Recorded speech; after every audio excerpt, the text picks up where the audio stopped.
Hello guys, still on investment appraisal. Now we're gonna be getting a bit more detailed and maybe more complicated. Yeah, but like I always promise you, I'll make everything as simple as much as possible and you will never struggle. Right, so going forward, our focus will now be on NPV, like I told you in the previous class. Yeah, NPV is the best method for appraising investment. So because of that, you're expected to know it in and out. And what we'll be doing is to add much more considerations to questions that require to calculate NPV. I recall in the last video, I showed you how to calculate NPV. However, that is probably the simplest form of NPV calculation you can ever do. It gets more complicated than that. So in the next couple of videos, we'll deal with the relevant cash flows, how to identify relevant cash flows, because it's not all cash flows that you have been given that you would need to use for calculation of NPV. So relevant cash flows is very important.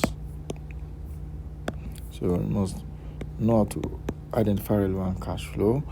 I'm going to show you how to deal with taxes in your computation. I will show you sometimes they introduce working capital. Yeah, which is really very tricky. Yeah, we'll look at that as well. So likewise, we'll look at inflation. Inflation can also be introduced into it, so I will teach you how to deal with that. We'll look at asset replacement. You can use NPV to actually decide whether to replace your asset or not. We'll look at that as well. Sometimes capital are not always enough, so how do we get the best from the available capital? That is the capital rationing. We'll look at that as well. And finally, we'll look at risks and uncertainty, because you can always plan, but your actual will not always be the same as your plan. So how do you manage that potential deviation from your plan? We'll look into that. But for now, let's start with the first one. Gradually, in subsequent videos, these are the things we'll be dealing with. Yeah. So let's look at relevant cash flows. And I'm going to explain why this is so important. Yeah. So relevant cash flows is just the cash flow that is important for your decision making. Yeah. In fact, I say it's the cost. Yeah. The cost that you incur. So you incur this cost. Why? As a result of a decision.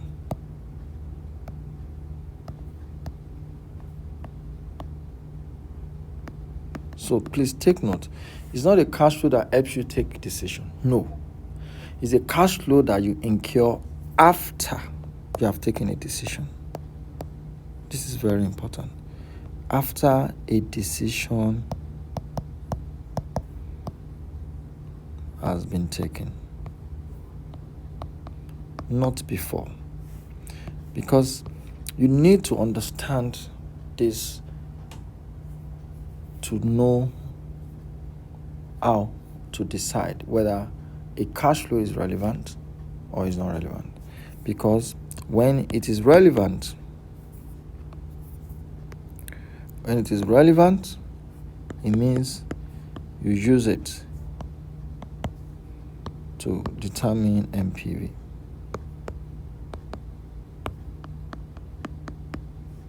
That is why we need to understand this concept. Because if it is not relevant, then you don't have to use it. But when it is relevant, you have to use it to determine your NPV. So when you see a question, the question will throw in all sorts of cash flows for you. But your ability to sieve out what is relevant is what you will use for your NPV. If you don't sieve out the relevant ones and use all the cash flows, your NPV calculation will be wrong. So it's important that you are able to determine cash flows that are relevant. And the way to know is that, number one, it must be incurred after the decision has been taken. That is number one. Number two, it must be as a result, if I put it as well, of that decision. Right. So you can't say because you are paying rent after a decision has been taken, and that is a relevant cash flow. The question that you'll be asking yourself is, yes, we are paying after. So one is satisfied because it is after the decision has been taken that we are paying the rent. However, we need to ask ourselves, are we paying it because of that decision, or we've already had that warehouse, or we've already had that building even before the decision was taken? So which means whether we take the decision or we don't take the decision, we will still have paid the rent. So in that case, it is not a relevant cost. It is not a relevant cash flow. So let me quickly give you examples so that helps you. So examples.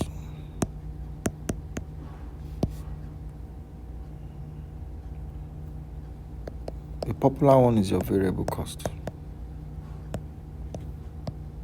Yeah, which is things like cost of materials to produce labor. Yeah. Another example is your what you call like a step-up fixed cost or incremental fixed cost. We'll call it step-up, and I'll explain what that means. Step-up or incremental fixed cost. So naturally, fixed cost should be irrelevant. Should not be relevant because it's fixed. Yeah, it should be a sunk cost that has been incurred or committed to before a decision. However, there are some fixed costs that is relevant if they are just coming because of the decision. Take for instance, if you don't have a house or you don't have a warehouse, and because you have taken a decision to invest in a project, you need to get a warehouse where you will pay a rent. So that rent is a fixed cost, but that fixed cost is incremental. It's because of that decision that you are incurring that fixed cost, and such fixed cost will pass as a relevant cost. So that will pass as a relevant cost. And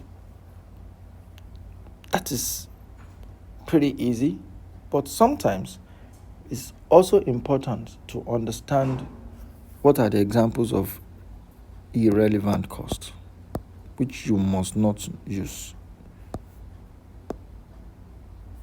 And examples are the sunk cost, like I said, which are those costs that you have already incurred before you even take the decision. Whether you pay it before the decision or pay after the decision, it doesn't change the fact that it's a sunk cost. Yeah. Likewise, committed cost. You've already committed that you pay someone. So it is not because of the decision, not as a result of the decision, and because of that, it's not a relevant cost. So this one, don't use in your cash flows for NPV. You cannot use this. But these are the ones that you can use. Please take note. Very important to be able to identify the relevant cost in your question. So that is very important. The next one we'll touch on, let's quickly touch on taxes. We'll still solve questions, but I need you to understand the theory first, which is my approach before I go into questions. Right, taxes. Why is taxes important? First of all, you know that for investment appraisal purpose, there are two groups or two types of taxes we are looking at. We're going to be looking at your tax expenses, which is your outflow. So this will always be outflow, that is negative cash flows. And you can also get tax credit. And this will be inflows. So which means this will be positive. But how do you identify all of this? Is by their sources. So you need to know their sources. This comes from profit. When you make profit on your project, you're going to pay tax. This one comes from equipment. When you have equipment that you are depreciating, the depreciation, remember, gets capital allowances.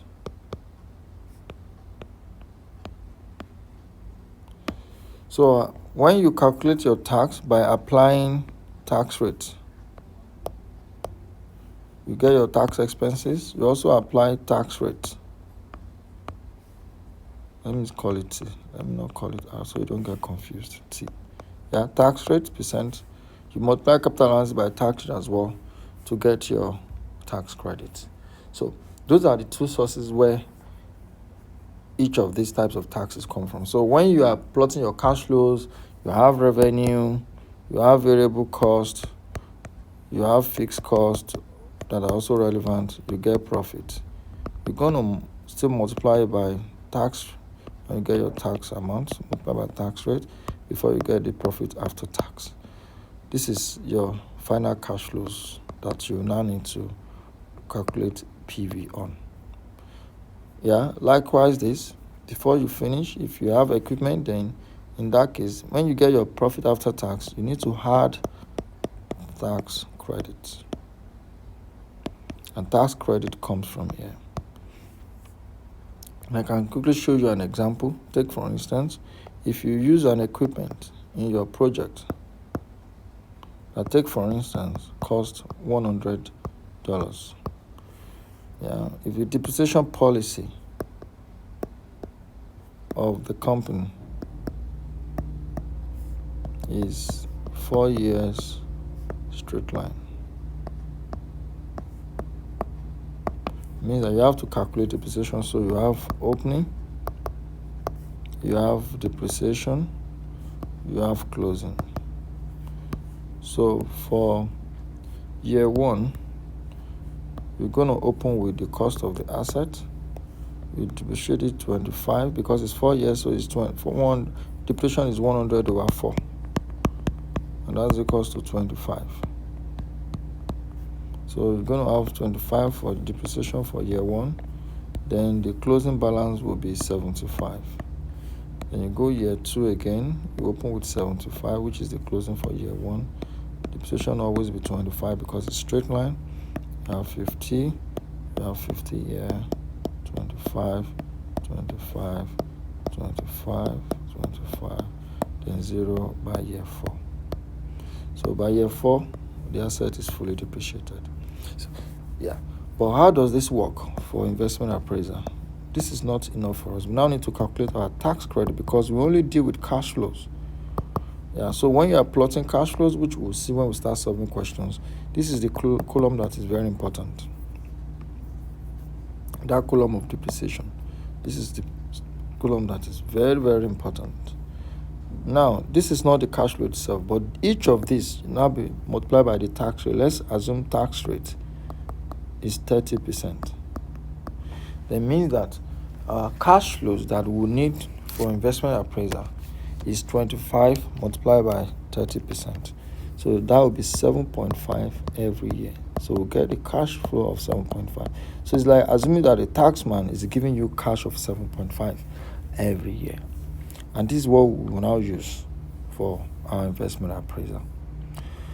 Another part I want to touch on taxes is pattern of payment or pattern of receipt. So you need to know the pattern because the question also has a way of confusing students. Usually there are two patterns that they will tell you. Either tax is paid same year as incurred, or they say tax is paid in arrears. And this means different things. So if tax is paid same years as incurred, it means that this 7.5, you will plot it in year one cash flow. This one as well, you plot it in year two cash flow. This one, year three cash flow, and this one, year 4 cash flow. However, if the question says that tax is paid in arrears, it means that tax is paid 1 year late.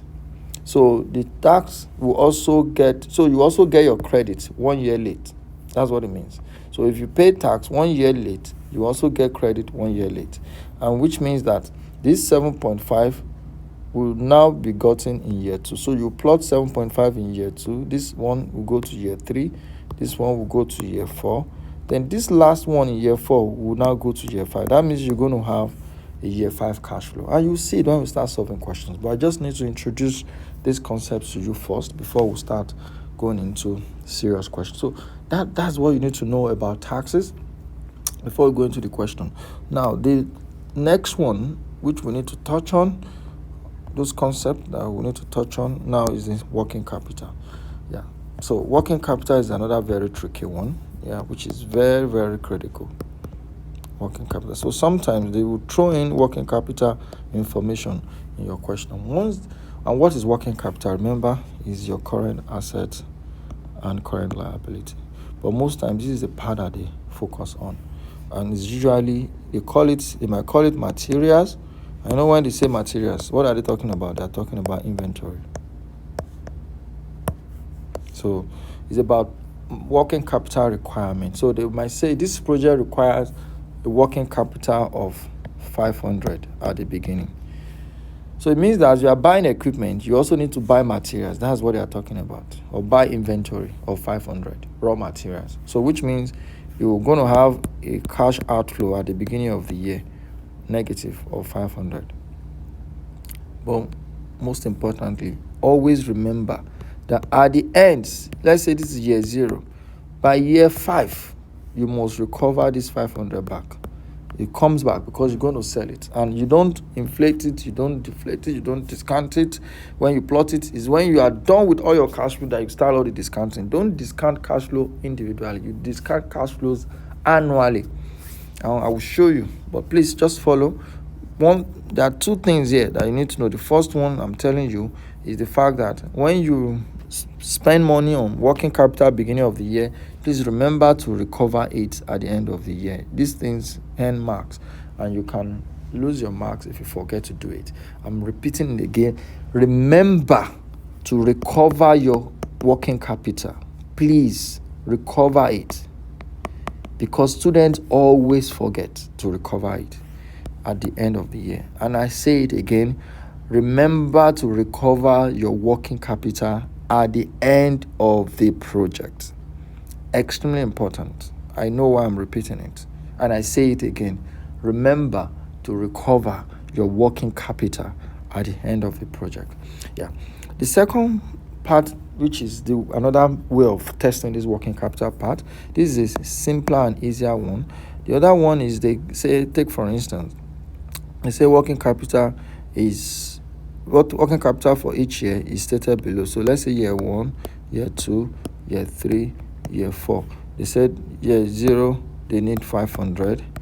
Working capital requirement in year 1, 600, 400, 700, and 80. Let's assume that these are the working capital requirement that they have given you. They can give you numbers, or they can say it's 10% of revenue. Let's say whichever they have given you, it comes to this number for each year. Please take note that this is not the numbers that you will use for cash flows. This doesn't mean that these are the cash flow. This only means that they need materials of 500 in year 0, they need material of 600 in year 1, 400 in year 2, and 80 in year 4. And for your cash flow purpose, yes, in year 0, we don't have anything before. So we will spend, so for cash flow, which you now need to do for your net present value calculation, when you want to plot your cash flows for year 0, we agree, yes. Because we did not have anything before, we will spend 500. So that's cash outflow of 500. For year 1, we need 600. But remember, we've already bought 500 in year 0. So which means we only need to buy 100 more. And that is your cash flow. So cash outflow minus 100. And in year 2, we need 400. But by year 1, we already have 600. So the cash flow that we need, we don't need to buy more. We rather need to sell. Now we can sell 200 out of the inventory. So in that case, it's going to be plus 200 for year 2. And for year 3, we need 700. But at the end of the previous year, we only had 400. So which means we need to buy 300 more. So that's what we have in year 3. And in year 4, we need just 80. And the previous year, we have 700. So we need to sell. So that's cash inflow of 620. Then in year 4, the same year 4, the 80 that we started with will be sold at the end of the year. So like I said, recover. Always remember to recover. So we're going to recover that 80 as well. So your cash flow will be like this for each of these years. Please take note. Not this one. This is just what they need. This is the requirement. Requirement does not necessarily translate into cash. This is the cash. Very important. Please take note. It's a popular mistake that students make. At least 80% of students make that mistake.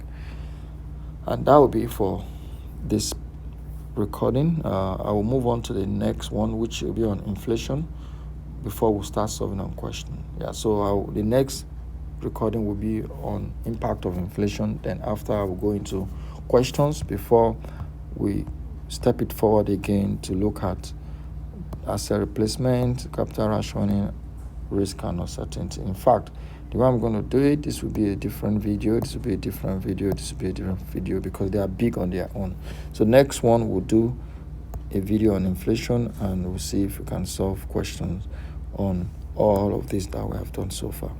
But until then, thank you for listening. Remember, the way you can motivate me to keep doing these videos is to like, subscribe, switch on your notifications, and likewise recommend to your friends if you're enjoying the video.